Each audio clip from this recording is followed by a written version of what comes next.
নিল্লাহ। যে টপিকটা নিয়ে আমি কথা বলবো সেটা হচ্ছে the way Quran guides humanity. Quran যেভাবে আমাদেরকে পথ দেখায়, কোরআন যেভাবে আমাদেরকে ইনস্ট্রাকশন দেয়, কিভাবে কোরআন আমাদেরকে গাইড করে, এই টপিকটা নিয়ে কথা বলবো। তো আমি শুরুতেই কালামুল্লাহ মাজিদের একটি আয়াত তেলাওয়াত করেছি যেখানে আল্লাহ তাআলা কোরআনের 4টি ফিচার একসাথে উল্লেখ করেছেন। আল্লাহ তাআলা কোরআনকে এই আয়াতে বলেছেন যে ওয়ানাজ্জালনা আলাইকাল কিতাবা তিবয়ানান লিকুল্লি শাই। নবী হে, আমি আপনার কাছে কোরআনকে পাঠিয়েছি তিবিয়ান। তিবিয়ান মানে হচ্ছে clarification, explanation for all things, সবকিছুর ব্যাখ্যা। কোরআন হচ্ছে সবকিছুর সুস্পষ্ট ব্যাখ্যা এবং এটা হচ্ছে হুদা। 2 নম্বর ফিচার হচ্ছে কোরআন হচ্ছে হুদা, গাইডেন্স, যেটা আপনাদের এই কনভেনশনের থিমের সাথে প্রাসঙ্গিক, কারণ এবারের কনভেনশনের থিম হচ্ছে আল কোরআন গাইডেন্স ফর হিউম্যানিটি। তো কোরআন 1 নম্বরে হচ্ছে ক্লারিফিকেশন বা এক্সপ্লেনেশন, তারপর কোরআন হচ্ছে গাইডেন্স, এরপর আল্লাহ বলেছেন রাহমা, মার্সি, এবং আয়াতের সবশেষে আল্লাহ বলেছেন যেটা হচ্ছে বুশরা লিল মুসলিমিন, glad tidings for the believers. তো এই 4টা ফিচারের মধ্যে আমি কোরআন যে হুদা, কোরআন যে গাইডেন্স, এটা নিয়ে কিছু আলোকপাত করবো ইনশাআল্লাহ বিইذনিল্লাহ। আমরা রমাদানের আয়াত সবাই জানি, সূরাতুল বাকারাতে রমাদান নিয়ে যে আয়াতটি এসেছে ওই আয়াতও আল্লাহ তাআলা কোরআনকে গাইডেন্স বলেছেন, শাহরু রমাদানাল্লাযী উনজিলা ফীহিল কুরআন। তারপর কি? হুদাল লিন্নাস, গাইডেন্স ফর হিউম্যানিটি। এবং এই গাইডেন্সটা এটা সবার জন্য। অন্য আয়াতে আল্লাহ তাআলা বলছেন ইন হুয়া ইল্লা যিকরা লিল আলামিন। এই কোরআনটা হচ্ছে রিমাইন্ডার ফর হোল ওয়ার্ল্ড, গোটা বিশ্বের জন্য কোরআনটা হচ্ছে গাইডেন্স বা reminder, including jinnkind and mankind. যদি প্রথম আয়াতে আল্লাহ বলেছিলেন বুশরা লিল মুসলিমিন, কিন্তু এই আয়াতে আমরা দেখলাম যে এটা হচ্ছে যিকরা লিল আলামিন, গোটা বিশ্বের জন্য এটা রিমাইন্ডার, ম্যানকাইন্ডের জন্য রিমাইন্ডার, জিনকাইন্ডের জন্য রিমাইন্ডার। এবং জিনেরা, জিনকাইন্ড, জিন জাতি এটা স্বীকার করেছে যে কোরআন মানুষকে পথ দেখায়, বিশ্ববাসীকে পথ দেখায়। তারা যখন তায়েফে বিষ্ণু ইসা ইসলামের কণ্ঠে সর্বপ্রথম তারা কোরআনিক রিসাইটেশন তারা শুনলো, তারা যেটা বলেছিল আল্লাহ তাআলা সরাসরি কোট করেছেন কোরআনে, সেটা তারা বলেছিল ইন্না সামি'না কুরআনান আজাবা ইয়াহদি ইলার রুশদি ফাআমান্না বিহি। Indeed, we have heard an amazing Quran and it guides to the right path. আমরা একটা অসাধারণ কোরআন শুনেছি এবং এটা ইয়াহদি ইলার রুশদ, গাইড করে, পথ দেখায় সঠিক রাস্তায়। তো আমরা বুঝতে পারলাম কোরআন হচ্ছে গাইডেন্স, আমাদেরকে পথ দেখায়। কোরআন গাইডেন্স হওয়ার সবচেয়ে বড় কারণ হচ্ছে কোরআন হচ্ছে এই পৃথিবীর সবচাইতে the most interactive and relevant book to human being. সবচাইতে জীবন ঘনিষ্ঠ এবং প্রাসঙ্গিক কিতাব হচ্ছে আল কোরআন। কিতাবটার নাম কি? সবাই বলুন একসাথে, কি নাম? সবচাইতে প্রাসঙ্গিক, জীবন ঘনিষ্ঠ, the most interactive book ever in the world. এর কারণ হচ্ছে এর আগে যত আসমানি কিতাব এসেছিল সবগুলো কিন্তু একবারে নাজিল হয়েছে এট এ টাইমে। তাওরাত মুসা আলাইহিস সালামের উপর একবারে নাজিল হয়ে গিয়েছে একসাথে। ইনজিল ঈসা আলাইহিস সালামের উপর একবারে নাজিল হয়েছে। জাবুর দাউদ আলাইহিস সালামের উপর একবারে নাজিল হয়েছে। কোরআনও কি একবারে নাজিল হয়েছে? হ্যাঁ, একবারে নাজিল হয়েছে না, 23 বছরের 23 ইয়ার্সের লং পিরিয়ড অফ টাইমে একটু একটু করে নাজমান নাজমান হাসবা হাওয়াইজিল বাশার, মানব জাতির প্রয়োজনের তাগিদে, তাই না, প্রেক্ষাপটের আলোকে নাজিল হয়েছে। প্রথম নাজিল হয়েছে মক্কায়, তারপরে মদিনায়, বিভিন্ন জায়গাতে। আপনারা জানেন যে কোরআনের প্রথম আয়াত নাজিল হয়েছে মসজিদুল হারাম থেকে 10 কিলোমিটার উত্তর পূর্ব দিকে জাবালে নূর আছে, একটা পাহাড়, 634 মিটার উঁচুতে একটা কেইভ আছে, গারে হেরা। ওই হেরা গুহায় শুরু হলো কোরআনের এই নাজিল হওয়ার প্রক্রিয়া। এরপর রাসূল সাল্লাল্লাহু আলাইহি ওয়াসাল্লাম মক্কা থেকে মদিনায় গেলেন, সেখানেও নাজিল হতে লাগলো। এই কোরআন কখনো নাজিল হয়েছে ঘরের ভেতরে, কোরআন কখনো নাজিল হয়েছে বাজারে, কোরআন কখনো নাজিল হয়েছে সফরে, এই কোরআন কখনো নাজিল হয়েছে যুদ্ধের ময়দানে, এই কোরআন কখনো নাজিল হয়েছে আল্লাহর আরশে। তার মানে রাসূল যেখানে কোরআনও সেখানে। কতটা ইন্টারেক্টিভ কিতাব! রাসূল সাল্লাল্লাহু আলাইহি ওয়াসাল্লাম তার জীবনে, তার পরিবারে, তার সমাজে, রাষ্ট্র পরিচালনায় যেখানেই তিনি সংকটের মুখোমুখি হয়েছেন, ঠিক তখনই সমাধান নিয়ে হাজির হয়েছে কোরআন। এজন্য এটা হচ্ছে the most interactive and relevant book to human being, সবচাইতে প্রাসঙ্গিক, জীবন ঘনিষ্ঠ একটা কিতাব। এবং এই কোরআনকে আল্লাহ তাআলা লাইট বলেছেন, আলো। ওয়া আনজালনা ইলাইকুম নূরাম মুবিনা, নবী হে, আপনার কাছে আমি লাইট পাঠিয়েছি। কোরআন এটা আলো, কারণ পথ দেখাতে হলে তো লাইট লাগবে। যেটা আপনাকে পথ দেখাবে, তার মধ্যে যদি আলো না থাকে, সে পথ দেখাতে পারবে নাকি? পারবে না। তো কোরআনকে আল্লাহ তাআলা লাইট বলেছেন। এবং কোরআন শুধু নিজেই লাইট নয়, শুধু নিজেই আলো নয়, সে আলোর দিকে নিয়ে যায়। আল্লাহু আকবার। আলিফ লাম রা, কিতাবুন আনজালনাহু ইলাইকা লিতুখরিজান নাসা মিনাল যুলুমাতি ইলান নূর। I've revealed this book unto you, O Muhammad, in order to lead the mankind out of darknesses into the light. অনেকগুলো অন্ধকার থেকে একটি আলোর দিকে, মহাসত্যের দিকে নিয়ে যাওয়ার জন্য আমি কোরআন পাঠিয়েছি। সুবহানাল্লাহি বিহামদি। এবং একটু খেয়াল করে যদি আমরা দেখি যে একটি পুরো জাতি, একটি পুরো গোষ্ঠীর জীবনধারা পাল্টে দিয়েছিল কোরআন, যাদের লেখাপড়া জানা ছিল না, অক্ষর জ্ঞানহীন একটা জাতি, একটা ভূখণ্ডের জীবনধারা পাল্টে দিয়েছে এই কোরআন। কোরআন যেমনি আলো, তার পাশাপাশি কোরআন হচ্ছে ক্রাইটেরিয়ান। কোরআন সত্য এবং মিথ্যার মধ্যে পার্থক্য তৈরি করে দেয়। আপনি কোরআনের লেন্স দিয়ে যদি এই বিশ্বকে পরখ করতে চান, কোরআনের লেন্স দিয়ে যদি এই পৃথিবীকে আপনি পরখ করেন, তাহলে দেখবেন যে কোনটা সত্য কোনটা মিথ্যা আপনার সাথে, আপনার কাছে এটা সুস্পষ্ট হয়ে যাচ্ছে, ঠিক কি না? আল্লাহ তাআলা বলছেন, তাবারাকাল্লাযী নাযালাল ফুরকানা আলা আবদিহি লিয়াকুনা লিল আলামিনা নাযীরা। ফুরকান বলেছেন আল্লাহ তাআলা কোরআনকে এখানে। The criterion, it differentiates between right and wrong. Quran পড়লে আপনি বুঝতে পারবেন কোনটা সত্য কোনটা মিথ্যা। এবং সবচাইতে মজার ব্যাপার হচ্ছে, কোরআন হচ্ছে একটা টাইমলেস মিরাকেল। টাইমলেস মিরাকেল, চিরন্তন মুজিজা। এটার কোনো লয় নাই, ক্ষয় নাই। আল্লাহ তাআলার যেমনি লয় নাই, ক্ষয় নাই, কোরআনেরও লয় নাই, ক্ষয় নাই। কারণ কোরআন কিন্তু আল্লাহর ক্রিয়েশন নয়, আল্লাহর সৃষ্টি নয়, এটা কিন্তু আল্লাহর সিফা। আপনারা জানেন তো এটা, কোরআন কিন্তু আল্লাহর সিফা। আল্লাহরও ক্ষয় নাই, কোরআনেরও ক্ষয় নাই। এবং অন্যান্য নবীদেরকে যে কিতাব দেয়া হয়েছে, সেটা তাদের হেদায়েতের জন্য, আর সেই কিতাবকে তারা পরিবর্তন করে ফেলেছে। সেই কিতাবগুলোর আদি এবং আসল রূপ কিন্তু অবশিষ্ট নেই। কিন্তু কোরআন শুধু হেদায়েতই নয়, গাইডেন্সই নয়। কোরআন যেমনি হেদায়েত, পাশাপাশি কোরআন হচ্ছে মুজিজা। কোরআনের আছে সংখ্যাতাত্ত্বিক মুজিজা, ভাষা শৈলীর মুজিজা, সায়েন্টিফিক মিরাকেল, মহাবিশ্বের মহাস্ত্র বানাতেন। ওয়া আলান্না লাহুল হাদিদ। কিন্তু দাউদ আলাইহিস সালামের ইন্তেকালের পরে কেউ আর এটা রিপিটেশন করে দেখাতে পারেনি, এমনটা হয়নি আর তার উম্মতের মধ্যে। আল্লাহ নবী মূসা আলাইহিস সালামকে আল্লাহ তাআলা মুজিজা দিয়েছিলেন। তিনি লাঠি জমিনে রাখলে সেটা সাপ হয়ে যেত।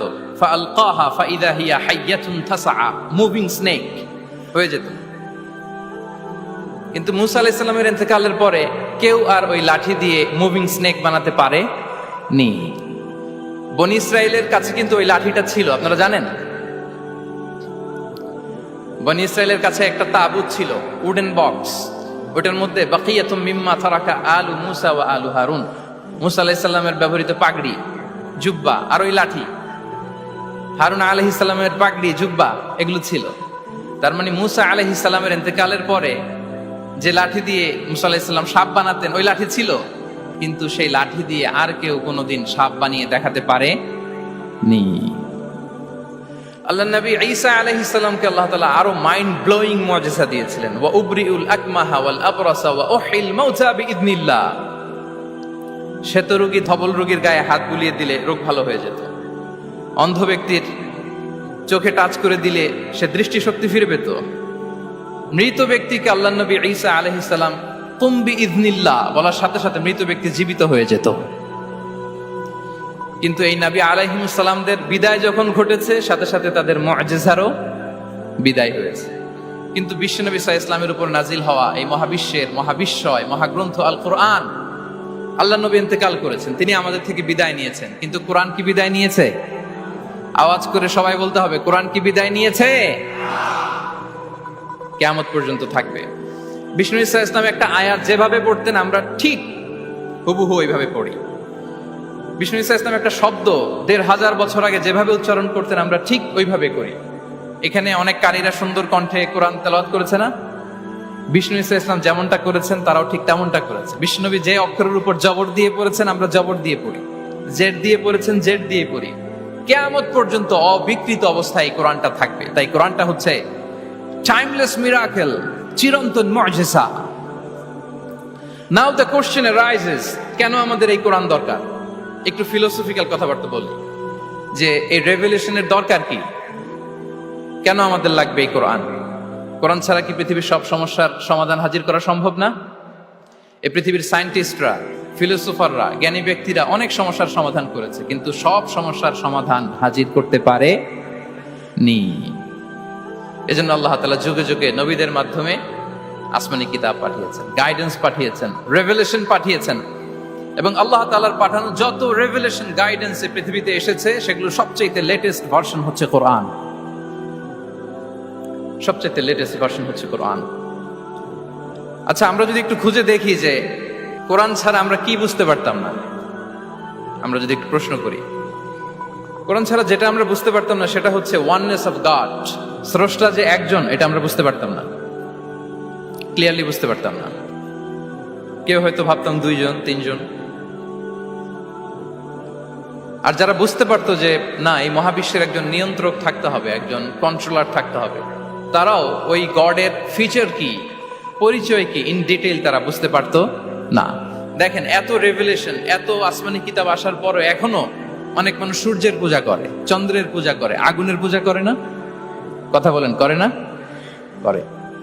সূর্যকে পূজা করার অনেক রিজন ছিল। আমি ভেবে দেখেছি যে সূর্যকে মানুষ কেন পূজা করতে, এর কারণ বাহ্যিক দৃষ্টিতে সূর্যই সবচেয়ে শক্তিশালী। সূর্যের চেয়ে শক্তিশালী কিছু আর পৃথিবীতে দেখা যায় না। আর সূর্যের আলো ছাড়া পৃথিবীতে কেউ বাঁচেও না। মানুষের যে হার্ট অ্যাটাক করে, স্ট্রোক করে, বা আমাদের মুরব্বীদের অনেকের যে পায়ে ব্যথা, কোমরে ব্যথা, এটা কিন্তু রাতে বেশি হয়, জানেন? রাতের সাথে রোগের একটা সম্পর্ক আছে। এর কারণ রাতের বেলায় সূর্যের আলো নাই, ফলে মানুষ অসুস্থ হয় বেশি। এই কারণে প্রাচীন কাল থেকে মানুষ সূর্যের পূজা করত। আল্লাহ নবী ইব্রাহিম আলাইহিস সালাম, উনিও প্রথমে ভেবেছিলেন তারাই কি আমার রব, চাঁদই কি আমার রব, সূর্যই কি আমার রব। ভাবতে ভাবতে তিনি মহাসত্যের সন্ধান পেয়েছেন। তো এটা আমরা উদ্ধার করতে পারতাম না যে আসলে আমাদের স্রষ্টা কে। আর আমাদের মধ্যে যারা চিন্তাশীল তারা হয়তো আমরা ভেবে একটা কুল কিনারা করতে পারতাম যে না, একজন স্রষ্টা থাকতেই হয়, না থাকলে কেমন করে হয়, কেউ না কেউ আছেন। কিন্তু তিনি যে ক্ষমাশীল, অনেক পাপ করে ক্ষমা চাইলে যে তিনি ক্ষমা করে দেয়, এটা আমাদের জানা থাকতো না, ঠিক কিনা? তিনি যে মহাজ্ঞানী, মনে মনেও যেটা ভাবি এটা উনি ধরে ফেলেন, এটা আমরা বুঝতাম না। ৯৯টা সুন্দর সুন্দর নাম দিয়ে আল্লাহ তাআলা তার পরিচয় দিয়েছেন, এত ডিটেইল, এত নিখুঁত, এত জোরালো ভাবে। ওয়াননেস অফ গড এর যে কনসেপ্ট, এটা রেভেলেশন না আসলে, কোরআনিক গাইডেন্স না আসলে আমরা বুঝতে পারতাম না। আর আমরা কি বুঝতে পারতাম না? আমাদের এই পৃথিবীতে আসার কারণ কি, আমাদের পারপাস অফ লাইফ কি, এটা আমরা উদ্ধার করতে পারতাম না। ভবগুরুর মতো ঘুরে বেড়াতাম, খেতাম, কাজ করতাম, পৃথিবী আবাদ করতাম, ডেভেলপমেন্ট হতো, উন্নতি হতো, কিন্তু আসলে পারপাস অফ লাইফ কি এটা আমরা উদ্ধার করতে পারতাম না। কোরআন এটা আমাদেরকে ক্লিয়ার করেছে, ওমা খালাকাতুল জিন্না ওয়াল ইনসা ইল্লা লিয়াবুদুন। আমাদের পারপাস অফ লাইফ হচ্ছে slavery. We all are the slave of Allah. দাসত্বের জন্য আমরা তৈরি হয়েছি। আর most interestingly, life after death, এটার ব্যাপারে আমাদের ক্লিয়ার কাট কোনো ধারণা থাকতো না। এই যে আমরা এখন বাই সিকোয়েন্স জানি যে আমরা মারা যাব, এরপরে কবরের আযাব, এরপরে আল্লাহর সুপ্রিম কোর্টের কাঠ গড়ায় আমাদেরকে দাঁড়াতে হবে, এরপরে হয় জান্নাত নয় জাহান্নাম, এবং সেটা আজীবন, চিরকালের জন্য। In detail life after death সম্পর্কে আমাদের নিজেরা চিন্তা, গবেষণা, রিসার্চ করে কি এটা জানা সম্ভব ছিল? বলেন, কথা বলেন, কথা বলেন। জানা সম্ভব ছিল না। কোরআন মৃত্যুর পরের জীবনকে নিশ্চিত করেছে। এবং এই যে লাইফ আফটার ডেথ, মৃত্যুর পরের জীবন আসলে আমাদেরকে হোপফুল করে, আশাবাদী করে। কারণ আমরা বিশ্বাস করি আমাদের হারানোর কিছু নাই। আমরা যদি কাউকে হারাই সাময়িক কষ্ট পাই, কিন্তু আমরা জানি আমাদের আবার দেখা হবে। এই যে আমরা কিছুদিন আগে আমাদের প্রিয় আল্লামাকে হারিয়েছি, ঠিক কিনা? কিন্তু আমরা এই ভেবে বুকে আশা বেঁধে রাখি যে আমরা এই দুনিয়াতে তাকে মিস করেছি, কিয়ামতের ময়দানে আল্লাহর জান্নাতে এই কোরআনের বুলবুলির কণ্ঠে আমরা আবার কোরআন শুনতে পাবো। সাময়িক বিচ্ছেদের কিছু তো নাই। আমার আব্বাকে হারিয়েছি, আম্মাকে হারিয়েছি, বন্ধুকে হারিয়েছি, টিচারকে হারিয়েছি, আমি পাবো, তাদেরকে পাবো, হারাচ্ছি না। এই বিচ্ছেদ সাময়িক। এবং আখিরাত আসলে থাকতেই হবে। অন্যান্য অনেক ধর্ম আখিরাতের ব্যাপারে বলে, কিন্তু ইসলামের মতো এত ইন ডিটেইল নিখুঁত ভাবে বলতে পারেন। পুনর্জন্মবাদের কথা আপনারা শুনেছেন, ভালো করলে ভালো হয়ে আবার আরেক জন্মে আসবো, খারাপ করলে কুকুর হয়ে জন্মাবো, হ্যাঁ, বিড়াল হয়ে জন্মাবো, এরকম কথা অনেক ধর্ম বলে। কিন্তু ইসলাম এত সুন্দরভাবে দ্য কনসেপ্ট অফ আখিরা আমাদের সামনে হাজির করেছে। আল্লাহু আকবার। এটা হিউম্যান ব্রেইন দিয়ে ওই ব্যাপারে আমাদের কোনো কিছুই জানার সুযোগ ছিল যদি আল্লাহ তাআলা কোরআনিক গাইডেন্স না পাঠাতেন। এবং আখিরাত আসলে থাকতেই হবে। ইফ দেয়ার ইজ নো আখিরা, then this worldly life would be a joke. আখিরা না থাকলে তো এটা একটা joke, it's a fun, it's a rubbish thing. আখিরা থাকতেই হবে, কারণ অনেক কিছু পৃথিবীতে সেটেল হয়নি, সেটেল হয় না। আপনাকে মেরেছে, কাউকে হত্যা করেছে, কাউকে গুম করেছে, পৃথিবীর কেউ জানে নাই, তো এটা সেটেলমেন্ট হওয়া লাগবে না? কথা বলেন না কেন? দেয়ার আর প্ল্যান। এখন তার বিচার করা হচ্ছে, বিচারের রায় আসলো ডেথ পেনাল্টি, মৃত্যুদণ্ড। কিন্তু তাকে কয়টা মৃত্যুর স্বাদ দেয়া যাবে বলেন? হ্যাঁ, কয়টা? উনি মারছিল কয়টা? তো হয়েছে এটা, ও 10 জনের মারছে, 10টা প্রাণ হত্যার কষ্ট 10 জনকে দিল, কিন্তু ডেথ পেনাল্টিতে ওকে দেয়া গেল কয়টা কষ্ট? আখিরাত লাগবে না? কথা বলেন না কেন লাগবে না? ওই দিন সব হিসাব হবে, ঠিক কি না? প্রিয় ভাইরা, কোরআন আমাদেরকে এই গাইডেন্স দিয়েছে, আমাদের জানিয়েছে যে there is a life after death. আসল জীবন ওইটা যেটা মৃত্যুর পরে হয়। ওই জীবনের পরে আর কোনো মৃত্যু নাই, এজন্য সেটাই আসল জীবন। আমি অনেক মুসলিমের সাথে কথা বলেছি, অথবা আগে প্র্যাকটিসিং ছিল না, এরকম অনেকের সাথে কথা বলেছি। তারা যখন কোরআন পড়ে তারা বলে যে এটা আবার কেমন বই, এটার স্টাইলটা একটু অন্যরকম, কোনো বইয়ের সাথে মিলে না। কেমন? তো তারা বলে যে হঠাৎ এটা আল্লাহর প্রশংসা শোনায়, এরপরে হঠাৎ করে আখিরাতের কথা বলে, আবার হিস্ট্রি বলে, আবার বলে এটা করো না, আবার ধমক দেয়। এটা আবার কেমন বই? As if it has the authoritarian পাওয়ার। এটার কেমন যেন একটা পাওয়ার আছে, এটা ধমক দিতে পারে। সুবহানাল্লাহ পড়বেন না? মাঝে মাঝে কিন্তু এই ঝাঁকুনির দরকার হয়, ধমক দিতে হয়। এই যে আপনি এবারের হজে একজন ক্রিশ্চিয়ান ক্ল্যারিক সাউথ আফ্রিকার ইব্রাহিম রিচমন্ডের নাম শুনেছেন না? উনি স্বপ্নে দেখেছে 2টা সাদা জামা পরো, আবার সাদা জামা পরো, এরপরে ধমক দেয় সাদা জামা পরো। এই ঝাঁকুনিতে সম্বিত ফিরে পেয়েছে। তো কোরআন মানুষকে এরকম ঝাঁকুনি দেয়, নাড়া দেয়। কোরআনের এই ক্ষমতা আছে, কোরআন ঘুমন্ত বিবেককে জাগিয়ে তোলে। আমরা ওমরে ফারুকের ঘটনা জানি। তিনি যখন কোরআন শুনে অবাক হলেন, বিশ্বনবী সাল্লাল্লাহু আলাইহি ওয়াসাল্লামকে ফলো করতেন যে উনি কি করে দেখি, কিভাবে কোরআন তেলাওয়াত করে এবং কি বলে। রাসূল সাল্লাল্লাহু আলাইহি ওয়াসাল্লাম তেলাওয়াত করছেন, ওমরে ফারুক পেছন থেকে শুনতেছেন। বিশ্বনবী তেলাওয়াত করছেন, আল হাক্কাতু মাল হাক্কা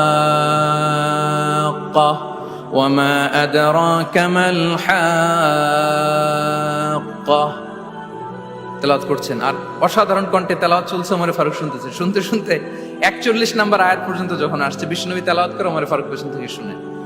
তো ওমরে ফারুক ভাবতেছেন ঘটনা কি, মোহাম্মদ তো কারোর কাছে পড়েও নাই, শিখেও নাই, এত চমৎকার কাব্য প্রতিভা তার মধ্যে আসলো কিভাবে? কিভাবে মিলাই মিলাই বলতেছে। তখন বিশ্বনবী তেলাওয়াত করছিলেন, ওমা হুয়া বিকাউলি শাইরিন খলিলাম মা তুমিনুন। এই আয়াতের অর্থ হচ্ছে এটা কোনো কবির কথা নয়, খুব অল্প সংখ্যক লোকই তোমরা ঈমান আনো। অবাক হলেন, ঘটনা কি? আমি যে এটা ভাবতেছি মোহাম্মদ বুঝলো কেমনে? বিশ্বনবী তো তেলাওয়াত করতেছেন প্রাণবন্ত কণ্ঠে।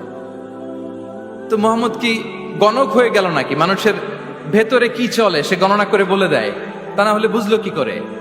সুবহানাল্লাহ। কোইন্সিডেন্টলি এর পরের আয়াতটাই ছিল ওয়ালা বিকাউলি কাহিনিন খলিলাম মা তাযাক্কারুন। না, এটা কোনো গণকের গণনা নয়, খুব অল্প সংখ্যক লোকই তোমরা উপদেশ গ্রহণ করো। সে তো অবাক, এটা কবিতাও না, এটা গণনাও না, এটা কি? পরের আয়াত ছিল তানজিলুম মির রাব্বিল আলামিন। এটা জগৎ সমূহের রব আল্লাহ তাআলার পক্ষ থেকে নাজিল হয়েছে। সুবহানাল্লাহ। আর একটা ঝাঁকুনি খেলেন। এজন্য এই ঘটনাটাকে আমি এভাবে বলি যে সূরা হাক্কা দিয়ে আল্লাহ তাআলা ওমর ফারুকের হৃদয়ে একটা ধাক্কা মেরেছেন। ওই ধাক্কায় উনি কালিমা পড়ে মুসলমান হয়ে গিয়েছেন। তাহলে কোরআনের এই পাওয়ার আছে। কোরআন নানা উপমা দিয়ে, মাসাল দিয়ে আমাদের কাছে গাইডেন্স হাজির করে যেন আমরা বুঝতে পারি। মাঝে মাঝে কনভারসেশন দিয়ে গাইডেন্স হাজির করে। আপনারা সাইয়েদনা ইব্রাহিম আলাইহিস সালামের ঘটনা জানেন। ওনাকে শিকল দিয়ে বেঁধে নমরুদের রয়্যাল প্যালেসে আনা হলো। নমরুদ বলল, ইব্রাহিম কাকে মানো? আল্লাহকে মানি। কোন আল্লাহ? রব্বি আল্লাযী ইউহয়ী ওয়া ইউমীত, এমন রবকে মানি যে জীবন দেয় মরণ দেয়। নমরুদ বলে, আমি তো এটা করি, আমার কাছে তো এটা, আমি জীবন দেই মৃত্যু দেই, তুমি আবার আরেকজনকে কোথায় খুঁজে পেলা যে জীবন দেয় মৃত্যু দেয়? তো জেলখানা থেকে ফাঁসির দণ্ডপ্রাপ্ত দুজন আসামিকে ডেকে আনা হলো। একজনকে বলা হলো শিরোচ্ছেদ করো, করা হলো। আরেকজনকে বলা হলো শিরোচ্ছেদ করো, করতে যাবে, বলে স্টপ, থামো, ওকে ছেড়ে দাও, ওকে আমি জীবন দিলাম। ইব্রাহিম দেখো, একজনকে জীবন দিলাম, একজনকে মৃত্যু দিলাম।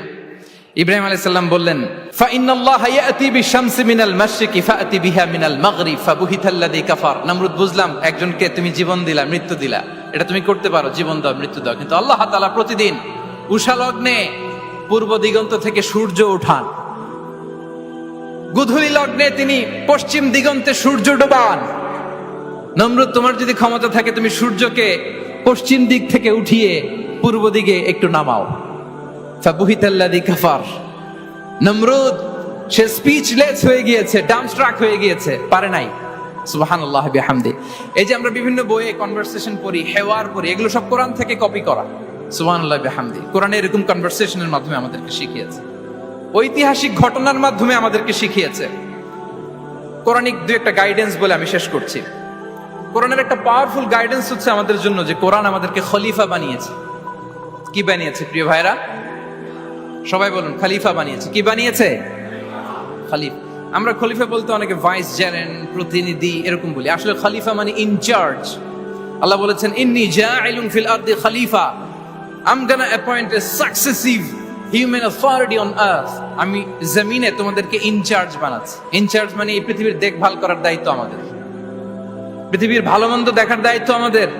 আপনি চাইলেই লিটারিং করতে পারবেন না, যেখানে সেখানে প্লাস্টিক ফেলতে পারবেন না, চাইলেই বনায়ন ধ্বংস করতে পারবেন না, পাহাড় কাটতে পারবেন না, ওশেন গুলাতে ডাম্পিং করতে পারবেন না। এই যে এখন আপনার উত্তর মেরুতে দক্ষিণ মেরুতে বরফ গলে সি লেভেল বেড়ে যাচ্ছে, জানেন না আপনারা? যুক্তরাষ্ট্রের মানুষ তো অনেক সচেতন, আপনারা তো এগুলো ভালো জানার কথা। এই যে ক্লাইমেট চেঞ্জের কথা আমরা বলি, জলবায়ু পরিবর্তনের ব্যাপারে পৃথিবীর মোরলরা তারা হয়রান পেরেশান, কি করে কি করবে, সাগরের পানি বেড়ে যাচ্ছে, পৃথিবীর তাপমাত্রা বেড়ে যাচ্ছে। আজ থেকে 30 বছর পরে মালদ্বীপ উইল বি ডিসঅ্যাপিয়ার্ড কমপ্লিটলি। আজ থেকে 30 বছর পরে মালদ্বীপ আর থাকবে না। এন্টায়ার কান্ট্রি ওরা কোথায় শিফট করবে, ল্যান্ড খুঁজতেছে। আল্লাহু আকবার। তাহলে এটা আমাদের দায়িত্ব। আমরা চাইলেই পৃথিবীর তাপমাত্রাকে উষ্ণ বানাতে পারি না, চাইলেই বন ধ্বংস করে দিতে পারি না, চাইলেই পৃথিবীর পরিবেশ নষ্ট করতে পারি না। It's our responsibility to keep this planet inhabitable. এই পৃথিবীকে আমাদের বাসযোগ্য করে রাখতে হবে। এটা হচ্ছে খলিফা, কোরআনিক গাইডেন্স। আল্লাহু আকবার। কোরআন আমাদেরকে knowledge, research, innovation, scientific and technological অ্যাডভান্সমেন্টের ব্যাপারে উৎসাহিত করে। ইকরা বিসমি রাব্বিকাল্লাযী খালাক, read in the name of your lord who has created. পড়ো তোমার প্রভুর নামে যিনি শিখিয়েছেন। পড়ো বলতে শুধু ওই পড়া না, আপনি গবেষণা করবেন, আপনি ইনোভেশন করবেন। নিউজে দেখেছিলাম যে ভারতে মানুষ বই পড়ে পড়ে একটা নীরব বিপ্লব করে ফেলেছে ভারতে। এটা তো মুসলিম কান্ট্রিগুলো আগে করার কথা। আরব বিশ্বে তারা একটা কথা বলে যে আমরা হচ্ছে নাহনু উম্মাতু ইকরা, আমরা হচ্ছি উম্মাতু ইকরা। আমরা এমন জাতি যে জাতির প্রথম কথাই ছিল কি? ইকরা, পড়ো, রিসার্চ করো, গবেষণা করো। আমাদের ক্লাসিক স্কলাররা তারা এটা করতেন। আমাদের আল বিরুনি ছিল, আল কিন্দি ছিল, জাবির ইবনে হাইয়ান ছিল, খাওয়ারিজমি ছিল। তারা গোটা বিশ্বকে চ্যালেঞ্জ করেছেন, তারা দেখিয়ে গিয়েছেন। এখন এটা এই নলেজ ট্রান্সফার করে ওয়েস্টের কাছে এসেছে, খুব ভালো, আবার আমাদের কাছে যাবে, আমরা শেয়ার করবো এটা। তো এই কোরআন নলেজ সিকিং এর ব্যাপারে, রিসার্চের ব্যাপারে, ইনোভেশনের ব্যাপারে আমাদেরকে উৎসাহিত করেছে। কোরআন মানুষকে মানুষ হিসেবে কনসিডার করতে বলে, মানুষকে মানুষ হিসেবে কনসিডার করতে বলে। কোরআন বলে মানুষে মানুষে ভাই ভাই। আপনারা শুনেছেন যে কাতারে যে ফিফা ওয়ার্ল্ড কাপটা হলো, একটা আয়াত তেলাওয়াত করে তারা ওয়ার্ল্ড কাপটার ইনগ্রেশন প্রোগ্রাম করেছে। আপনারা জানেন আয়াতটা কি ছিল? হ্যাঁ, ইয়া আইয়ুহান নাসু ইন্না খালাকনাকুম মিন যাকারিন ওয়া উনসা ওয়া জাআলনাকুম শুউবান ওয়া খাবাইলা লিতাআরাফু। সুবহানাল্লাহ, কত পাওয়ারফুল মেসেজ। কোরআনিক গাইডেন্স আমাদেরকে কি শিখায় দেখেন। এই আয়াতটা addressed the entire human being regardless the colours, languages, এথনিসিটিস, সবাইকে বলেছে যে তোমাদের রুট এক, আমরা সবাই এক। ফ্রম অ্যাডাম এন্ড ইভ, আদম আলাইহিস সালাম, হাওয়া আলাইহিস সালাম, এখান থেকে আমরা এসেছি। আস্তে আস্তে আস্তে আস্তে এই হিউম্যান জেনারেশন। তো কোরআন আমাদেরকে মানুষে ভাই হিসেবে কনসিডার করতে বলে। সম্মানিত ভাইরা,